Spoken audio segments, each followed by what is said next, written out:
Hello అండి. అందరికీ నమస్తే. Welcome to one more mini vlog Lavanya royal official. ఈరోజైతే పాప బర్త్‌డే అని పోస్ట్ పెట్టాను కదా! ఇంక ఇదైతే మినీ వ్లాగ్ అండి. లాంగ్ వీడియో అయితే పోస్ట్ చేశాను. టైటిల్ కింద అయితే ఉంది. వెళ్ళి చూసేయండి. ఈరోజైతే పాప బర్త్‌డే కోసం అని చెప్పి వెజిటేబుల్ రైస్ అయితే చేస్తున్నాము.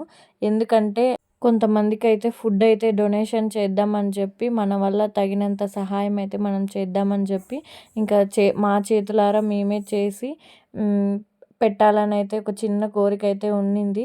ఇంకా మన దగ్గర ఉన్నంతలో అయితే పాపకైతే పాప చేతిలో ఫుడ్ డొనేషన్ చేద్దామని చెప్పి చేస్తూ ఉన్నాము. ఫుడ్ అయితే వెజిటేబుల్ రైసేనండి. ఇంకా అక్కడంతా అది కంప్లీట్ అయిపోయిన తర్వాత ఇంకా గుడికైతే వచ్చాము. గుడికి కూడా వెళ్ళేసి పూజ అయితే కంప్లీట్ చేసుకొని ఇంకా అక్కడ ఉన్న వాళ్ళకైతే భోజనాలు అవి అయితే ఇచ్చేసాము. చాలా హ్యాపీగా తీసుకున్నారనమాట. మాకు చాలా హ్యాపీ అనిపించింది. ఆ రోజు వాళ్ళ ఆకలిని తీర్చామని చెప్పి మాకే చాలా సంతోషం అయిపోయింది. ఇంకా మరిన్ని వీడియోస్ కోసం మన ఛానల్ని సబ్స్క్రైబ్ చేసుకోండి.